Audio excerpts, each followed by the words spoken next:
ਤੇ ਅਗਲੇ ਮਸਲੇ ਵੱਲ ਵਧੀਏ ਤੇ ਉਹ ਵੀ ਸ਼ਾਇਦ ਕਾਨੂੰਨ ਦੇ ਕਟਹਿਰੇ 'ਚ ਜਾ ਖੜੂਗਾ ਉਹ ਵੀ ਮਾਮਲਾ ਆਪਣੇ ਸ਼ਰਮਾ ਜੀ।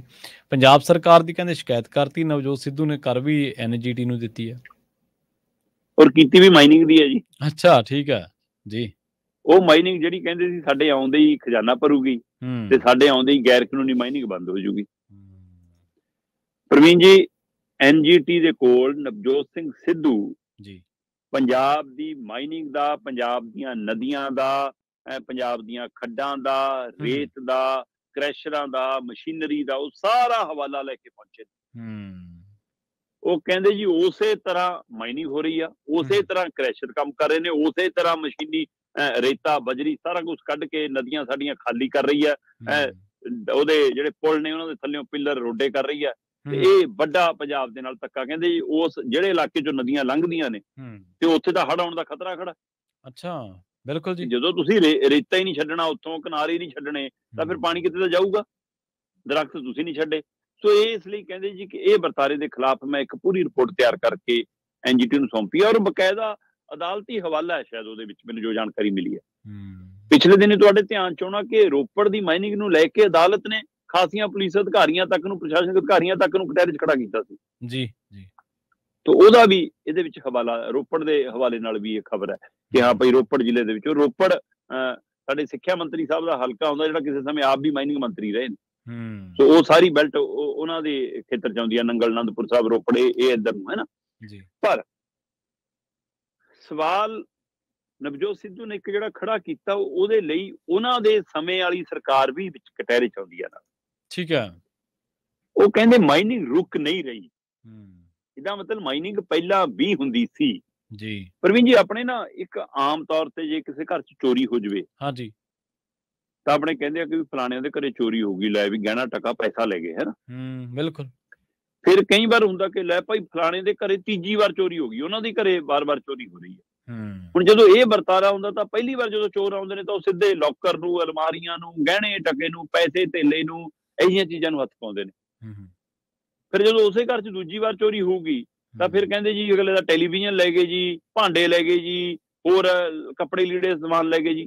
ਫਿਰ ਜੇ ਤੀਜੀ ਵਾਰ ਉਸੇ ਘਰ 'ਚ ਚੋਰੀ ਹੋ ਜਾਵੇ ਫਿਰ ਆਪਣੇ ਆਪ ਕਹਿੰਦੇ ਆ ਭਾਈ ਹੁੰਜਾ ਫੇਰਤਾ, ਭਾਈ ਪੂੰਝ ਕੇ ਹੀ ਲੈ ਗਏ ਸਾਰਾ ਕੁਝ। ਬਿਲਕੁਲ ਏਦਾਂ ਹੀ। ਤੇ ਹੁਣ ਅਕਾਲੀਆਂ ਨੇ ਗਹਿਣੇ ਟਕੇ ਚੋਰੀ ਕੀਤੇ, ਕਾਂਗਰਸੀਆਂ ਨੇ ਭਾਂਡੇ ਟਿੱਕੇ ਚੋਰੀ ਕਰ ਲਏ, ਤੇ ਹੁਣ ਵਾਲੇ ਫਿਰ ਹੁੰਜਣ ਤੇ ਆ ਗਏ। ਚੋਰੀ ਤਾਂ ਰੁਕੀ ਹੋਣੀ ਜੀ। ਨਦੀਆਂ ਚੋਂ ਖਦਾਈ ਦੀ, ਗੈਰ ਕਾਨੂੰਨੀ ਮਾਈਨਿੰਗ ਦੀ, ਕੋਈ ਰਸੋਈਏ ਦੇ ਨਾਂ ਤੇ ਖੱਡਾ ਲਈ ਜਾਂਦਾ ਸੀ ਇੱਥੇ, ਹੈ ਨਾ। ਸੋ ਇਸ ਲਈ ਵਰਤਾਰਾ ਤਾਂ ਰੁਕਿਆ ਹੀ ਨਹੀਂ ਪੰਜਾਬ 'ਚ। ਜਿਹੜੇ ਦਮ ਭਰ ਕੇ ਆਏ ਸੀ ਕਿ ਅਸੀਂ ਤਾਂ ਮਾਈਨਿੰਗ ਚੋਂ ਖਜ਼ਾਨਾ ਭਰਾਂਗੇ, ਕਦੇ ਜੀ ਆ ਡੀਪੂ ਖੋਲਤੇ ਰੇਤੇ ਦੇ, ਕਦੇ ਜੀ ਹੁਣ ਰੇਤਾ ਮੁਫਤ ਹੈ ਜੀ, ਤੁਸੀਂ ਸਿਰਫ ਚੁਕਾਈ ਦੇ ਪੈਸੇ ਦੇਣੇ ਆ ਜੀ। ਉਹਦੇ ਬਾਵਜੂਦ ਪੰਜਾਬ ਨੂੰ ਪੁੱਛ ਕੇ ਤਾਂ ਦੇਖੋ ਕੋਈ ਚੱਕਣ ਦਿੰਦਾ? ਬਿਲਕੁਲ ਸਹੀ ਹੈ। ਕੋਈ ਟਰੈਲੀ ਭਰਨ ਦਿੰਦਾ? ਕਿੰਨੇ ਰੁਪਏ ਫੁੱਟ ਮਿਲ ਰਿਹਾ ਰੇਤਾ, ਪੁੱਛ ਕੇ ਤਾਂ ਦੇਖੋ। ਇਹ ਤਜਵੀਜ਼ਾਂ ਸਰਕਾਰ ਕੋਲ ਮਾਹਿਰਾਂ ਨੇ ਬਣਾ ਕੇ ਭੇਜੀਆਂ ਜੀ ਕਿ ਤੁਸੀਂ ਰੇਤ ਮਾਈਨਿੰਗ ਜੇ ਰੋਕਣੀ ਆ ਤਾਂ ਕੰਸਟਰਕਸ਼ਨ ਦੇ ਹਵਾਲੇ ਨਾਲ ਚਾਰਜ ਲਾਓ। ਫਾਰਮੂਲਾ ਕਿ ਜਦੋਂ ਬੰਦਾ ਨਕਸ਼ਾ ਪਾਸ ਕਰਾਉਣ ਆਵੇ, ਨਕਸ਼ੇ ਦੇ ਹਿਸਾਬ ਨਾਲ ਤੈਅ ਹੋਵੇ ਕਿ ਇੰਨਾ ਰੇਤਾ ਲੱਗਣਾ, ਭਾਈ ਇੰਨੇ ਪੈਸੇ ਜਮ੍ਹਾਂ ਕਰਾ, ਤੈਨੂੰ ਰੇਤਾ ਪਹੁੰਚ ਜੂ।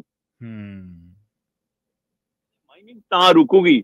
ਤੁਸੀਂ ਤੈਅ ਕਰੋ ਕਿ ਭਾਈ ਹਾਂ 4 ਮਰਲੇ ਵਾਲੇ ਮਕਾਨ ਤੱਕ ਦੇ ਲਈ ਕੋਈ ਪੈਸਾ ਨਹੀਂ, ਬਾਕੀਆਂ ਦੇ ਉੱਤੇ ਜਿੰਨਾ ਵੀ ਵਪਾਰੀ ਉਦਯੋਗਿਕ ਇਮਾਰਤਾਂ ਬਣਦੀਆਂ ਨੇ ਉਹਦਾ ਨਕਸ਼ੇ ਦੇ ਹਿਸਾਬ ਨਾਲ ਇੰਨਾ ਰੇਤਾ ਲੱਗਣਾ, ਇੰਨੇ ਰੇਤੇ ਦੀ ਆਹ ਅਦਾਇਗੀ ਬਣਦੀ ਆ। ਉੱਥੇ ਨਕਸ਼ਾ ਨਵੀਸ ਤੋਂ ਬਾਅਦ ਜਦੋਂ ਨਕਸ਼ਾ ਪਾਸ ਕਰਾਉਣ ਤੁਸੀਂ ਸੰਬੰਧਿਤ ਨਗਰ ਨਿਗਮ, ਨਗਰ ਕੌਂਸਲ ਅਧਿਕਾਰੀ ਕੋਲ ਜਾਓ, ਉੱਥੇ ਹੀ ਪੈਸੇ ਜਮ੍ਹਾਂ ਹੋਣ, ਸਾਰਾ ਸਿਸਟਮ ਤੁਹਾਨੂੰ ਪਤਾ ਲੱਗੂਗਾ ਕਿੰਨੇ ਰੇਤੇ ਦੀ ਖਪਤ ਆ, ਕਿੱਥੇ ਜਾਂਦਾ ਰੇਤਾ ਜੀ। ਇਹ ਜਿਹੀਆਂ ਤਜਵੀਜ਼ਾਂ, ਇਹ ਇੱਕ ਤਜਵੀਜ਼ ਹੈ, ਇਹ ਜਿਹੀਆਂ ਕਿੰਨੀਆਂ ਤਜਵੀਜ਼ਾਂ ਗਈਆਂ ਨੇ, ਉਹਨਾਂ ਚੋਂ ਕਿਸੇ ਤੇ ਤਾਂ ਕੰਮ ਕਰ ਸਕਦੇ ਸੀ ਨਾ। ਜਾਂ ਤਾਂ ਹਵਾਲੇ ਦਿੰਦੇ ਸੀ ਕਿ ਉਹ ਸੂਬੇ 'ਚ ਕਮਾਈ ਇੰਨੀ ਆਉਂਦੀ ਹੈ, ਇਸ ਸੂਬੇ 'ਚ ਇੰਨੀ ਆਉਂਦੀ ਆ। ਸੋ ਇਹ ਨਵਜੋਤ ਸਿੱਧੂ ਵੀ ਦਿੰਦੇ ਰਹੇ ਨੇ ਹਵਾਲਾ। ਹਾਂਜੀ ਬਿਲਕੁਲ, ਇਹ ਤੇਲੰਗਾਨਾ ਦਾ ਮਾਡਲ ਦਿੰਦੇ ਰਹੇ ਆ। ਫਿਰ ਤੇ ਹੁਣ ਉਹ ਮਾਡਲ ਕੀ ਪੰਜਾਬ ਸਰਕਾਰ ਨੂੰ ਦਿਖਦਾ ਨਹੀਂ? ਫਿਰ ਮਾਡਲ ਝੂਠੇ ਸੀ, ਉਹੀ ਆਵਾਰੇ ਵੋਟਾਂ ਲੈਣ ਲਈ। ਜੀ ਜੀ। ਹੁਣ NGT ਨੇ ਇਸ ਮਸਲੇ ਦਾ ਨੋਟਿਸ ਲਿਆ ਪ੍ਰਵੀਨ ਜੀ, ਔਰ ਮੈਨੂੰ ਪਤਾ ਲੱਗ ਰਿਹਾ ਕਿ ਸੋਮਵਾਰ ਨੂੰ ਇਸ ਮਸਲੇ ਤੇ ਸੁਣਵਾਈ ਹੋਣੀ ਹੈ। ਤੇ ਸੁਣਵਾਈ ਹੋਣ ਦੇ ਉੱਤੇ ਫਿਰ ਪੰਜਾਬ ਸਰਕਾਰ ਇੱਥੇ ਵੀ ਕਟਹਿਰੇ 'ਚ ਖੜੀ ਨਜ਼ਰ ਆਉਣੀ ਹੈ। ਇੱਕ ਥਾਂ ਹੋਰ ਤੁਸੀਂ ਕਹਿੰਦੇ ਹੋ ਨਾ, ਜਿਹੜੀ ਆਪਾਂ ਕਹਿੰਦੇ ਝਾੜਾ ਖਾਣ ਦੀ ਆਦਤ, ਉਹ ਝਾੜਾ ਇੱਥੇ ਵੀ ਪੈਣੀਆਂ। ਪਰ ਕੀ ਇਹ ਉਸ ਤਰ੍ਹਾਂ ਦੀ ਜਿੱਦੀ ਹੋ ਗਏ ਨੇ ਕਿ ਕੋਈ ਗੱਲ ਨਹੀਂ, ਦੋ ਪਈਆਂ ਬਿਸਤਰ ਗਈਆਂ, ਆਪਾਂ ਕੀ ਲੈਣਾ, ਕਿ ਕੋਈ ਚੱਕਰ ਨਹੀਂ, ਹੈ ਨਾ। ਕਿਉਂਕਿ ਉਸ ਤਰੀਕੇ ਨਾਲ ਕਿ ਚੱਲੀ ਜਾਣ ਤੋਂ ਆਪਣਾ ਕੰਮ ਤਾਂ ਠੀਕ ਚੱਲਦਾ ਜੀ, ਬਿਲਕੁਲ। ਇਹ ਇੱਕ ਫਿਕਰਮੰਦੀ ਵਾਲਾ ਪਹਿਲੂ ਹੈ ਕਿ ਪੰਜਾਬ ਦੇ ਹਵਾਲੇ ਨਾਲ ਸਰਕਾਰ ਦੀ ਕੋਈ ਇੱਛਾ ਸ਼ਕਤੀ ਕਿਤੇ ਵੀ ਨਜ਼ਰ ਨਹੀਂ ਆਉਂਦੀ। ਜੀ।